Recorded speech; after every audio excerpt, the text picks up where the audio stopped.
Ruth గ్రంథం 2వ అధ్యాయము 9, 10, 11, 12 వచనాలు ధ్యానించుకుని యవనస్తుల బోధకును ముగించుకుందాం. వారు కోయి చేను కనిపెట్టి వారిని వెంబడించుము, నిన్ను ముట్టకూడదని యవనస్తులకు ఆజ్ఞాపించి ఉన్నాను. నీకు దాహం అగినప్పుడు కొండల యొద్దకు పోయి పనివారు చేదిన నీళ్లు త్రాగమని చెప్పాను. బోయాజు రూతుకి చెప్తున్నాడు. ఇక్కడ పరిగి వేరుకొని ఉండని వారందరికీ చెప్పాడు, పనివారు అందరికీ కూడా చెప్పాడు. చెప్పిన తర్వాత తనకి పూర్తి స్వేచ్ఛ ఇచ్చాడు. అన్ని విషయాల్లో కూడా కావలసిన భద్రత తన విషయంలో బోయాజు యోచిస్తున్నాడు అన్నమాట. ఎందుకు ఇట్లా చేస్తున్నాడు అని మనం ధ్యానించుకున్నప్పుడు ఇక్కడ 9వ వచనంలో ఏం చదువుకున్నాం? వారు కోయి చేను కనిపెట్టి వారిని వెంబడించు. ఎందుకు వెంబడించమన్నాడు? పరిగి వేరుకుంటారు. వారు చేను కోసేటప్పుడు ఏం చేస్తారు? కొద్దిగా వదిలేస్తారు.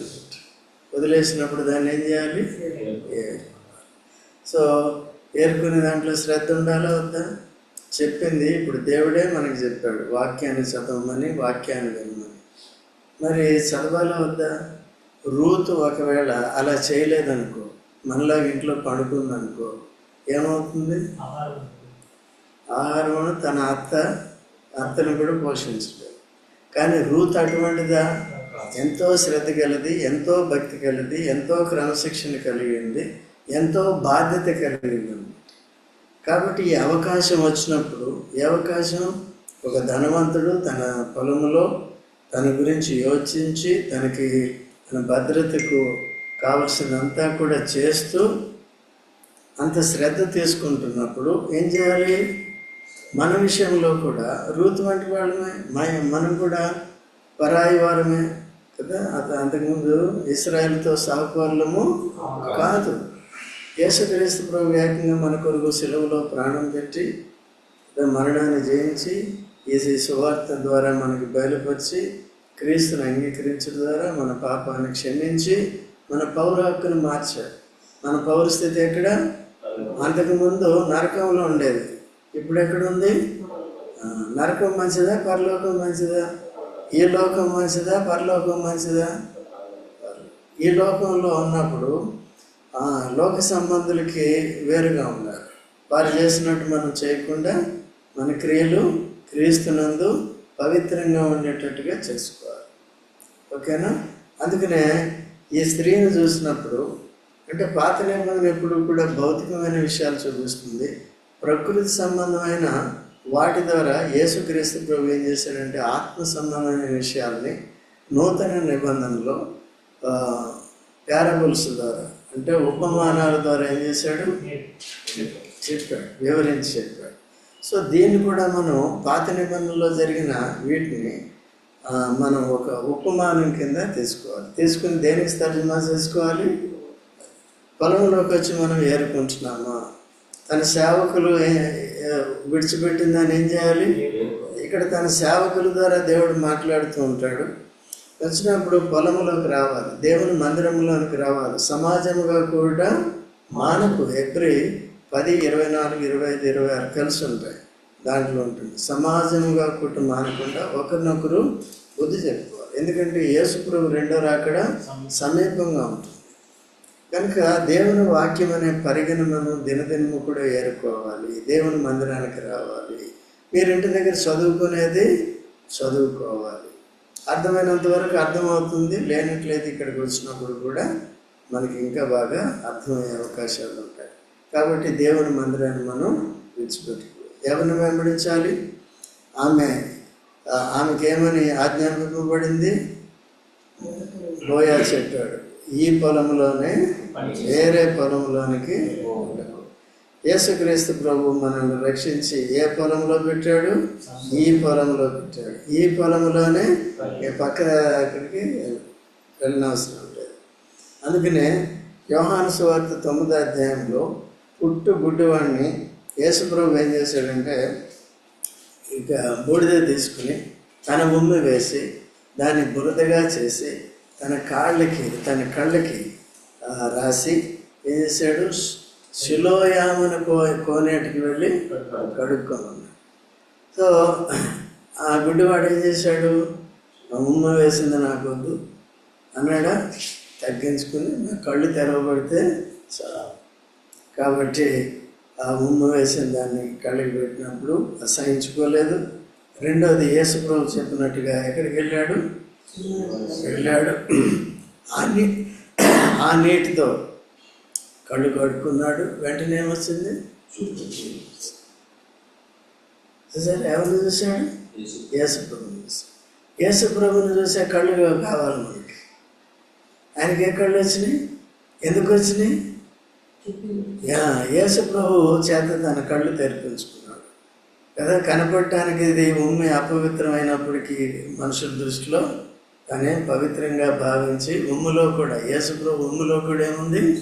స్వస్థత, కళ్ళు తెరవబడ్డాయి. తర్వాత సీయోనుకు ఆ కోనేటికి వెళ్ళి ఆ నీళ్ళతోనే కడుక్కో. వేరే కోనేటికి వెళ్తే మురికితో కడిగితే రావు, తిరిగి నన్ను చూడలేవు అని చెప్పాడు. నేను యేసుప్రభుని అంగీకరించినప్పుడు మన కళ్ళు తెరవబడ్డాయి. తెరవబడిన తర్వాత ఏం చేయాలి? సిలోయాము కోనేటికి వెళ్ళి కడుక్కుంటూ రావాలి. అనుదినమో కడుక్కోవాలి. ఒకసారి అంగీకరించినప్పుడే పూర్తిగా తెరవబడవు కదా. మార్క్స్ వార్త 8వ అధ్యాయంలో కూడా ఒక వ్యక్తి కళ్ళు తెరుస్తాడు, గుడ్డివాడి కళ్ళు తెరుస్తాడు. తినవసరం లేదు, 8వ అధ్యాయంలో ఉంటుంది. కళ్ళు తెరుస్తాడు. తెరిచిన వెంటనే పూర్తిగా మనుషులు ఎలా కనబడుతున్నారా అంటే చెట్లులా కనబడుతున్నారు కదా. అంటే ఆయన దృష్టి సరిగా లేదు. అప్పుడు మళ్ళీ ఇంకోసారి చేసినప్పుడు ముట్టినప్పుడు ఏమైంది? కళ్ళు బాగా తెరవబడ్డాయి. అప్పుడు మనుషుల్లాగే కనబడ్డారు. యేసుప్రభులాగా, దెయ్యంలాగా, పాపిలాగా, నీతిమంతుల్లాగా కనబడే కళ్ళు మనకు కావాలి. ఆ దృష్టి ఉన్నప్పుడే మనం సత్యాన్ని అసత్యాన్ని వేరు చేయగలం, గుర్తించగలం. సో అబద్ధికుడు నిజమైన వారు ఎవరో గుర్తించగలం. మేలు కీడుని గుర్తించగలిగి జాగ్రత్తగా జీవించడానికి ఆస్కారం అనేది ఉంటుంది. సో దేవుని వాక్యం ద్వారా అనుదినము మన కళ్ళు అందుకందుకు ఏమవుతాయి? మన దృష్టి విశాలమవుతుంది కదా. ఈ లోకంలో ఉన్నప్పుడు కళ్ళు ఏమవుతాయంటే ప్రకృతి సంబంధమైన కళ్ళు సంవత్సరాలు గడిచే కొద్ది ఏమవుతాయి? డిమ్ అయిపోతాయి. కళ్ళ జోడు వస్తుంది. ఎప్పుడు వస్తుంది? ఎదిగే కొద్ది దృష్టి ఏమవుతుంది? ఆత్మీయ జీవితంలో యేసుప్రభుని అంగీకరించినప్పటి నుంచి ఈ లోకాన్ని వదిలేసే వరకు డిమ్ అవ్వకూడదు. ఏం కావాలి? ట్రిమ్ అవ్వాలి, బ్రైట్ అవ్వాలి. ఎప్పుడు కూడా అంతకందుకు ఏం కావాలి? దృష్టి విశాలం కావాలి. ప్రభువుని సరిగ్గా అర్థం చేసుకోవాలి. సంగతులన్నీ సరిగ్గా అర్థం చేసుకోవాలి. మేలు కీడుని సరిగ్గా వివేచించాలి. అది ఎట్లా వస్తుంది? శివ ఎట్లా వస్తుంది? వాక్యం ద్వారా ఏం చేయాలి? మనం కడుక్కోవాలి. కోనేట్లు ఏముంటుంది? నీళ్లు దేనికి గుర్తుగా ఉన్నాయి? వాక్యం. వాక్యం ద్వారా మనం ఏం చేయాలి? దావీదు ఒక మాట అంటాడు చూడండి, 119వ కీర్తన 18వ వచనం. 119. నేను నీ ధర్మశాస్త్రమునందు ఆశ్చర్యకరమైన సంగతులను చూచున్నట్లు నా కన్నులు ఎవరంటున్నారు? ఎందుకు ఆయన కన్నులు తెరవబడలేదా? ఆయన గుడ్డివాడా? ఫిజికల్గా he was not a blind. ఎవరు? But spiritually he was blind. ఇంకా సరిగా అర్థం చేసుకోవట్లే కదా. మందసం ఎలా తీసుకురావాలో తెలియదు. గొలియాతుని చంపిన వ్యక్తి, అంత విశ్వాసం కలిగిన వ్యక్తి, వాక్యం తెలియక దేవుని సేవ చేయలేకపోతున్నాడు. చాలామంది దేవుని సేవ అంటారు, వాక్యానుసారంగా చేయరు. అది నష్టమే అవుతుంది. తనకి నష్టమే, వినేవారికి కూడా నష్టమే. తొందరపడి ఇదైతే చేయొద్దు. వాక్య క్రమంలోనే సమస్తాన్ని మనం ఏం చేయాలి? చెయ్యాలి. మాకందుకనే పరిచర్య ఇచ్చినందుకు ముందుగా, పరిచర్య ఇవ్వకముందే మొదటి నుంచి కూడా మేము దైవిక క్రమాన్ని బయలుపరచమని అడిగితే వరుసగా చూపిస్తూ వచ్చాడు. ఇప్పుడు భక్సింగ్ గారు పాటించేది కరెక్టా? మిగిలిన సంఘాలు అనేక రీతిలుగా ఒక్కొక్కటి ఒక పద్ధతి పాటిస్తుంది, ఏది కరెక్ట్ అయినప్పుడు అని అడిగినప్పుడు ఇవన్నీ వరుసగా చూపించాడు సువార్త దగ్గర నుంచి. తర్వాత నమ్మిన తర్వాత ఏం చేయాలి, తర్వాత సంఘం అంటే ఏంటి, సంఘంలో ఉన్న పద్ధతి ఏంటి, కొత్త నిబంధన పాత నిబంధనని బేరీజ్ వేసుకొని ఎలాగా, ఇవన్నీ కూడా బయలుపరుస్తూ వచ్చాడు చాలా షార్ట్ పీరియడ్లో. అందుకే నేను దాటిపోకూడదు. భక్సింగ్ గారికి బయలుపరిచిన పద్ధతి అంతా సరైన క్రమంలో ఉంది, ఎక్కడా కూడా పొరపాటు లేదు. సో అప్పుడు మనకి మెచ్యూరిటీ లేదు, ఇప్పుడు మనకి తెలియజేశాడు. ఆయన పరిచయం అయిపోయింది, ఆయన తరంలో 2-3 తరాలకి సేవ చేసి వెళ్ళిపోయాడు. ఇప్పుడు మనం మన తరంలో సేవ చేసుకునేటప్పుడు ఎట్లా ఉండాలి? ఇప్పుడు భక్సింగ్ గారు ఉండమంటే ఉంటాడా? అందుకనే ఇవన్నీ కూడా చాలా జాగ్రత్తగా నేర్చుకోవాలి. సో కనుక ఇక్కడ బోయాజు తను ఏం చేస్తున్నాడు? ఎంకరేజ్ చేస్తున్నాడు. కాబట్టి వారు కోయి చేను కనిపెట్టి వారిని వెంబడించు, నిన్ను ముట్టకూడదని యవనస్తులకు ఒకవేళ భయపడతావేమో, నీవు ఎంతో మంచిదానివి కదా, నీ గుణ లక్షణాలు మంచివి కదా, కాబట్టి నీవేం భయపడకు, నిన్నెవరు ముట్టకూడదని ఎవరికి ఆజ్ఞాపించాను కదా. అలా తర్వాత నీకు దాహమగినప్పుడు కుండల ఎద్దుకు పోయి పనివారు చేదన నీళ్లు త్రాగమని కదా. పనివాళ్ళు నీళ్ళు తాగే నీళ్లు అన్నీ కూడా ఇప్పుడు తన దాహం విషయంలో, తన పవిత్రత విషయంలో, పద్ధతుల విషయంలో శ్రద్ధ తీసుకున్నాడు లేదా? సో మనం కూడా పాపులమైనగా అపవిత్రులమైనగా ఎవరు శ్రద్ధ తీసుకున్నారు? నువ్వు నేనేమో శ్రద్ధ తీసుకున్నాము. తానే శ్రద్ధ తీసుకుని అపవిత్రత అంతటిని కడిగి పవిత్రపరచడానికి తానే సెలవులో రక్తం గార్చి రక్తం చేత మన ఒప్పుకున్న పాపాలన్నింటినీ కడిగాడు. ఇప్పటికీ కూడా ఏం చేస్తున్నాడు? ఆమె గుణగుణాలు, ఆమె సెల్ఫ్ కంట్రోల్, నియంత్రత్వం చాలా ఎక్కువ ఉంది. ఎవరికి? రూత్. ఇప్పుడు మనం యేసు ప్రభువుని అంగీకరించిన తర్వాత కూడా ఆశా నిగ్రహం ఉండాలి కదా. మనకి ఆశని నిగ్రహించుకునే శక్తి ఉండాలి కదా. శరీరాశ కానీ నేత్రాశ కానీ జీవపడం అంటే నేను గొప్పగా భావించుకోవటం, గొప్ప వాటి కొరకు వెదకటం, ఇవన్నీ ఉండకూడదు. దేవుడు పోషిస్తున్నాడా, ఇచ్చిన పని సరిగ్గా జరుగుతుందా లేదా అదే చూసుకోవాలి. ఊరికే ఆకాశానికి నిచ్చెనేసామనుకో ఏమవుతుంది? కింద ఆనింది కానీ పైన ఆనుతుందా? అందుకనే దేవుడికి లింక్ అనుకోవాలి. ఆ ప్రతి ఆలోచన ఏమవుతుంది? ఆకాశానికి నిచ్చెనేసినట్టుగా ఉంటుంది.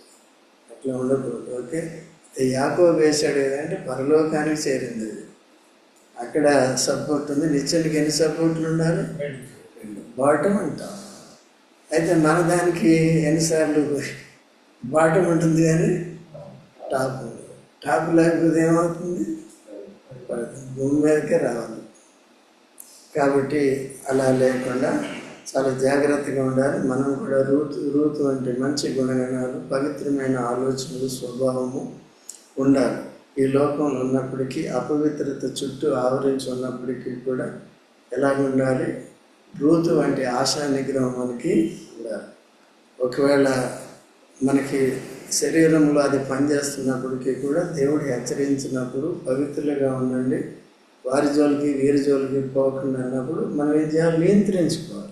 ఇప్పుడు ఆమెకు అట్లాగే చెప్తున్నాడు కదా, ఇక్కడేమో అక్రమం ఉండదు కాబట్టి నేను అందరికీ ఏం చేశాను? అంత మంచివాడు చూడండి. అంతకంటే మంచివాడు ఎవరండి? పరలోకపు బోయాజు, ప్రాణం పెట్టి మనం రక్షించి మనల్ని ఆజ్ఞాపించేవాడు. ఆ స్త్రీ పాపంలో పట్టబడిన స్త్రీ, వ్యభిచారంలో పట్టబడిన స్త్రీ, అమ్మా ఎవరు కొట్టలేదా? ఎవరు కొట్టలేదు. అయితే నేను నిన్ను కొట్టనులే, ఈ పాపాలు క్షమించాను, నీకెన్నట్టు ఇక పాపం. ఆమె ఏం చేయాలి? ఆమె ఎన్నడూ కూడా ఆ వ్యభిచారం జోలికి పోకూడదు. అట్లా. సో అలాగే మనం కూడా పాపులమైన మనల్ని క్షమించి ప్రాణం పెట్టి మనల్ని రక్షించి ఏ పాపం జోలికి పోవద్దంటే ఏం చేయాలి? పోతే ఏమవుతుంది? మొదటి స్థితి కంటే కడపడి స్థితి చెడ్డదైపోతుంది. ఓకే, అలా లేకుండా చూసుకోవాలి. తర్వాత నీకు దాహం అయినప్పుడు ఏం చేయాలి? నువ్వు నా సేవకుల కంటే తక్కువ అనగా ఎంచుకో. మనం కూడా ఒకరికంటే ఒకరిని ఏం చేయమన్నాడు పౌలు? ఘనముగా చూసి. నువ్వెక్కువ నేను ఎక్కువ అంటే ఇద్దరు సమానం. అందుకనే మనకి ఏం పేరు పెట్టబడింది? సహోదరులు. సహోదరులు అంటే ఒకే ఉదరానికి పుట్టిన మనుషులు, అంటే ఒకే ప్రభు ద్వారా, ఒకే ఆత్మ ద్వారా జన్మించిన ప్రభు, ఒకే సువార్త ద్వారా జన్మించిన దేవుని బిడ్డలు. మన తండ్రి ఎవరండి? పరలోకపు తండ్రి ఒక్కడే. సో కాబట్టి అందుకనే సమానత్వం లేకుండా ఆ రీతిగా నీళ్ళందరూ కూడా సమానంగా తాగారు. తర్వాత 10వ వచనానికి వెళ్దాం. అందుకు ఆమె సాగిలపడి తల వంచుకొని ఏం చేసిందండి? ఎందుకు? Very good. ఎందుకు కృతజ్ఞత?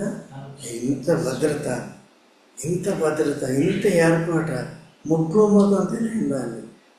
నేను పరదేశిని. ఇప్పుడు ఈ తెలంగాణలోనే చాలా భేదాలు ఉండేవి నాకు. నేను చిన్నప్పటి నుంచి ఉంటున్నాను ఇక్కడ. నాకు 15 ఏళ్ళ వయసు నుంచి నేను హైదరాబాద్లో ఉంటున్నా. ఆంధ్రోళ్ళు అంటే అదొక ఇదన్నమాట. సరిగ్గా ఉండేది కాదు ఫీలింగ్. ఆంధ్రోడు అంటే ఫీలింగ్ బాగుంటుందండి. ఈమె కూడా మోయాబీరాలు ఎక్కడి నుంచి వచ్చింది, ఇది చేసింది, అది చేసింది, అట్లా చూపించాడా? నా సేవకులతో కూడా సమానంగా మనల్ని కూడా అందరినీ ఏం చేశాడండి?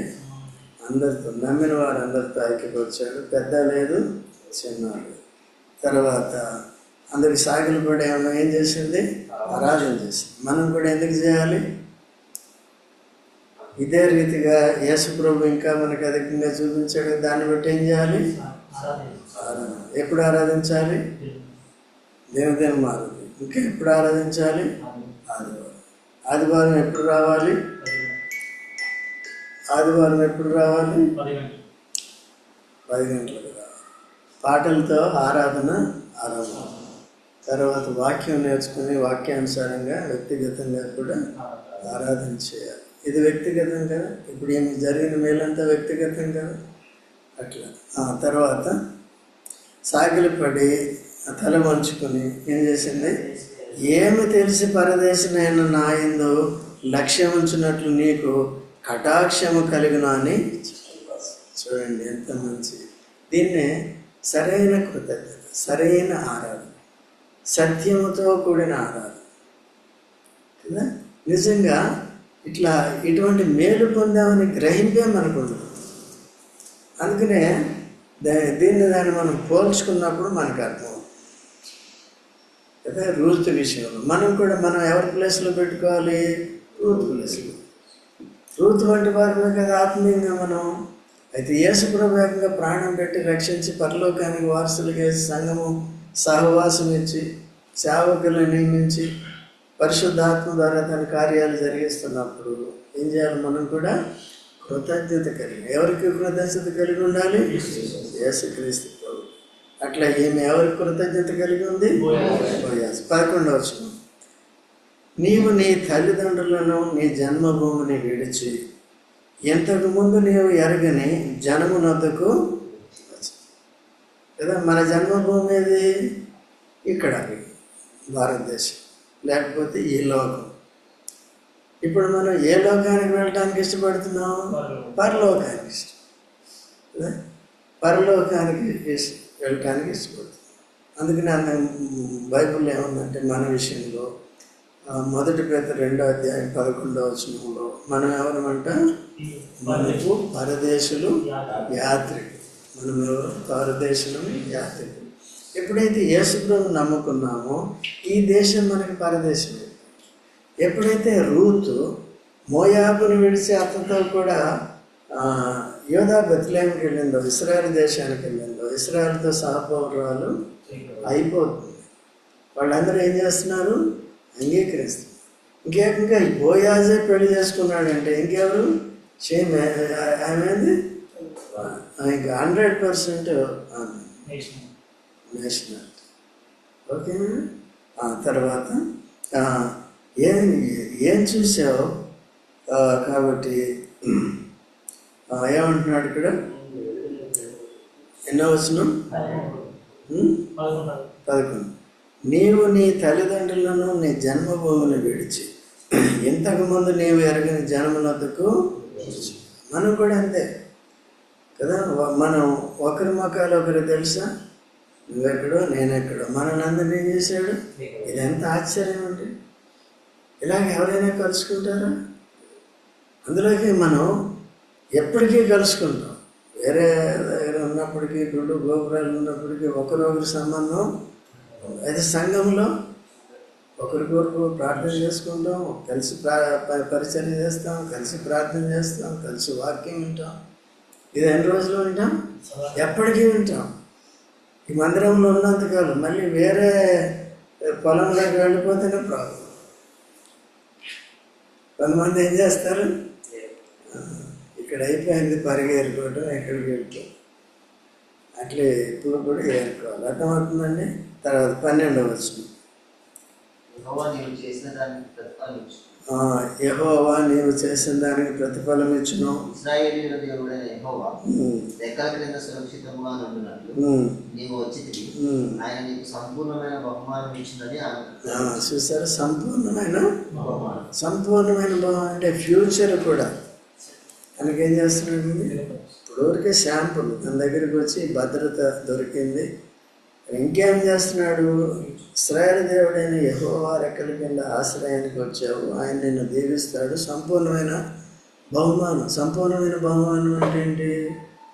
ఆమె విధవరాలు భర్తనిస్తాడు. ఏ భర్తను ఇవ్వబోతున్నాడు? మళ్ళీ నీకు సంతానం ఇస్తాడు. ఆ భర్త ద్వారా నీకేమిస్తాడు? సంతానం ఇస్తాడు. కాబట్టి ఆ విధంగా నీ పేరు, నీ వంశము అంతా కూడా ఎంతో ఆశీర్వదించాలి. కాబట్టి దేవుని యొక్క దయ పొందాలంటే, దేవుని యొక్క ఆశీర్వాదం పొందాలంటే ఇటువంటి జాగ్రత్త, ఇటువంటి గ్రహింపు, ఇటువంటి ఏకాగ్రత, ఇటువంటి ఆశా నిగ్రహము, మనసుని నిగ్రహించుకోవటము, శ్రద్ధ భక్తి కలిగి ఉండటము, అనుదినము వాక్యం నేర్చుకోవటం. ఒక వారం మిస్ అయ్యాను అనుకోండి, ఇవన్నీ మిస్ అవుతున్నాం కదా. సో కానీ అందుకనే మేము పంపిస్తున్నాం. టెక్నాలజీని బట్టి శ్రద్ధగా దాన్ని ఏం చేయాలి? చదువుకొని చూసుకోవాలి. ఓకే, మీరు చదువుకుంటే ఇవన్నీ అర్థమవుతాయా? అర్థం కాదు. వాక్యం దేవుని సన్నిధిలో సులోయం కోనేటికి వచ్చి ఆ నీళ్ళతో కడుక్కుంటే ఏమవుతుంది? కళ్ళు అంతకందుకు. దావీదు కూడా ఏమన్నాడు? మీ ధర్మశాస్త్రంలో ఆశ్చర్యకరమైన సంగతులు నేను చూసినట్లు నా కళ్ళను తెరవమంటారు. ఇట్లా తెరిచినందుకే ఆయన దేవుని క్రియలు తప్పు చేసిన మనం సరి చేసుకోవటానికి వీలైంది. అలాగా మనం కూడా సిద్ధపడదాం, ప్రార్థన